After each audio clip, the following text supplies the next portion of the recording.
Hello అండి, ఈ రోజు మనము గుమ్మానికి ద్వారమాలను తయారు చేద్దామా. ఇది చాలా సింపుల్గా ఉంటుంది. కుట్టటము కట్టటము లాంటి పనులు లేకుండా చాలా ఈజీగా ఉంటుంది. పూలు కట్టడం రాని వాళ్ళు కూడా చాలా మంచిగా చేసుకోవచ్చు. ఫస్ట్ అయితే ఇట్లాగా డబల్ సైడ్ ప్లాస్టర్ని తీసుకొని నేను చూపించినట్లుగా ఆకులు అలాగే పూలని ఒకదాని తర్వాత ఒకటి ఇట్లాగా మంచిగా అంటించుకోవాలన్నమాట. ఇది ప్లాస్టర్కి అంటిస్తున్నాము మరి ఉంటుందా అంటే అస్సలు మీరు డౌట్ పడాల్సిన అవసరం లేదు. మీరు మార్నింగ్ కడితే ఈవినింగ్ వరకు గాలి వచ్చినా కానీ అది అంతే ఉంటుంది చాలా స్ట్రాంగ్గా.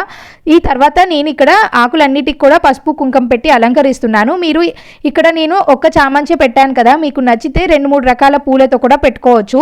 ఇట్లాగా పసుపు కుంకం పెట్టిన తర్వాత వెనక వైపు ఇట్లాగా నేను ఒక దారం అయితే అంటించానండి. మనము డబల్ సైడ్ ప్లాస్టర్ ని తీసుకున్నాం కాబట్టి వెనక ఒక స్టిక్కర్ ఉంటుంది, దాన్ని తీసేసి ఈజీగా దీనికి స్టిక్ చేసి ఇంకా మనము ద్వారానికి పెట్టుకోవటమే. నేనైతే పూజ గదికి పెట్టానండి, మనం మెయిన్ గుమ్మానికి అలాగే పూజా మందిరంలో కూడా పెట్టుకోవచ్చు. చూడటానికి ఎంత అందంగా ఉందో. గడపకు పెట్టిన తర్వాత మీకు నచ్చింది ఐడియా నచ్చితే ఉపయోగపడే వాళ్ళకి డెఫినెట్ గా షేర్ చేయండి.